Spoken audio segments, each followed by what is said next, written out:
High বন্ধুরা, আজকে আপনাদেরকে দেখাবো ইউটিউবের থাম্বনেল পিকচার আপনারা কিভাবে তৈরি করবেন, অর্থাৎ থাম্বনেলটা কিভাবে তৈরি করবেন। তো প্রথমে আপনাদের পিক্সেল ল্যাবে চলে যেতে হবে। পিক্সেল ল্যাবে যাওয়ার পরে এরকম একটা ব্যাকগ্রাউন্ড নিতে হবে, তারপরে সেটাকে ব্ল্যাক কালারে দিতে হবে। তারপরে আমরা চলে যাব আপনার সাইজ নেওয়ার জন্য। ওইখানে ক্লিক করার পরে এই জায়গায় আপনাদের 6x9 এটা নিয়ে নিতে হবে। নিয়ে নেওয়ার পরে আমরা কি করব, এখন আমরা প্লাস বাটনে ক্লিক করব। প্লাস বাটনে ক্লিক করার পর গ্যালারি আসবে। গ্যালারি থেকে এখন আপনারা এখান থেকে একটা পিকচার নিয়ে নেব।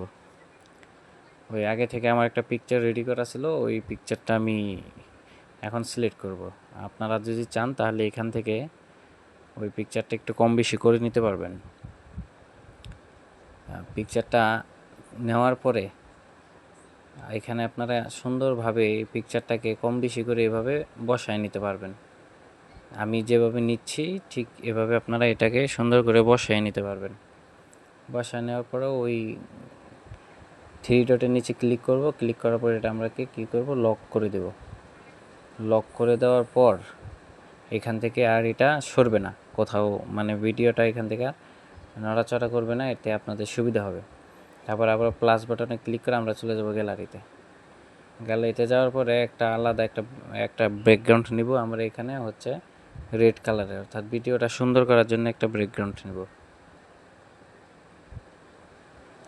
ব্যাকগ্রাউন্ড নেওয়ার পরে এখন এটা আমরা কী করব, সাইড মার্ক থেকে এটা আমরা টান দিয়ে এটা আমরা বড় করে নেব।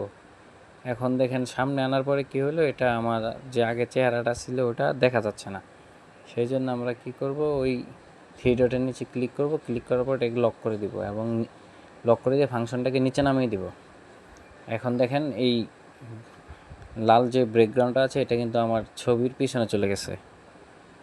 এখন কিন্তু আগে পিছনে চলে গেছে এবং পিছনে একটা কি আসতেছে, একটা মানে একটা সৌন্দর্য চলে আসছে।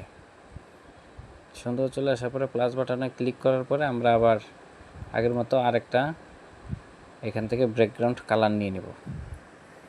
ব্যাকগ্রাউন্ড কালার নেওয়ার পরে এই যে দেখেন এখান থেকে ছোট করে নিচ্ছি কালারটা। ছোট করে নেওয়ার পর এই কালারটা এখানে নেওয়ার পরে আবার মার্ক থেকে আমরা কি করব, এটা ওই গোল মার্ক থেকে বড় করে নেব, মিডিয়াম সাইজের। মিডিয়াম সাইজ করে নেওয়ার পরে আমরা আগের মতো থ্রি ডটের নিচে ক্লিক করে এটাকে লক বাটনে চাপ দিয়ে ফাংশনটাকে নিচে নামিয়ে দিয়ে এটাকে আমরা কী করব, এটার সাথে অ্যাডজাস্ট করে নেব। অ্যাডজাস্ট করে নেওয়ার পরে আমাদের যে কাজ সেটা হলো, এখন এখানে আমাদের কি হবে, লিখতে হবে। এখানে লেখার পরে যে আমরা এখানে লিখব, এখন এই যে টেক্সট আছে, এ বাটনে চাপ দেওয়ার পরে এই যে টেক্সট আছে সেই টেক্সটে চলে যাব। টেক্সটে চলে যাওয়ার পরে এই যে এখানে আপনার যে টেক্সট আছে এখানে আমরা এখন লিখব যে কীভাবে পিক্সেল ল্যাবের মাধ্যমে, মানে সব কিছুই লেখা যাবে। লেখার পরে আপনার এখান থেকে আপনার যেটা মানে আর কি যেই থাম্বনেল বানাবেন, কী বিষয়ের উপরে থাম্বনেল বানাবেন সেই বিষয়টা এখানে লিখতে হবে। তো আমরা এখানে লিখব যে ওই পিক্সেল ল্যাবের মাধ্যমে খুব সহজেই ওই ইউটিউব থাম্বনেল তৈরি করুন। আমরা এখানে এই লেখাটাই লিখব, জাস্ট এটাই আপনাদেরকে দেখাচ্ছি। এখন এখানে আমরা কিভাবে এটা মানে লেখাটা লিখতেছি। এখন আপনি যেই বিষয়ের উপর মানে সেটা আপনি এখানে যতটুকু বড় হবে ততটুকু বড় করে আপনি এটা লিখে নিতে পারবেন, কোনো সমস্যা নেই।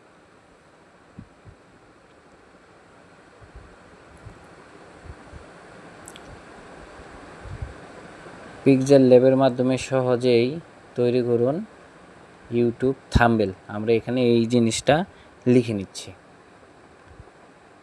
আর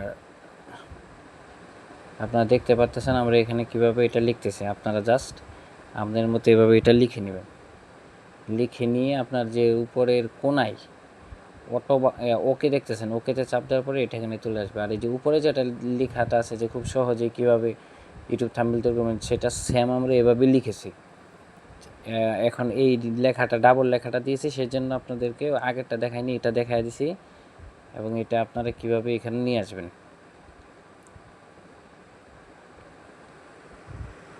তো এটা এখানে এভাবে বসানোর পরে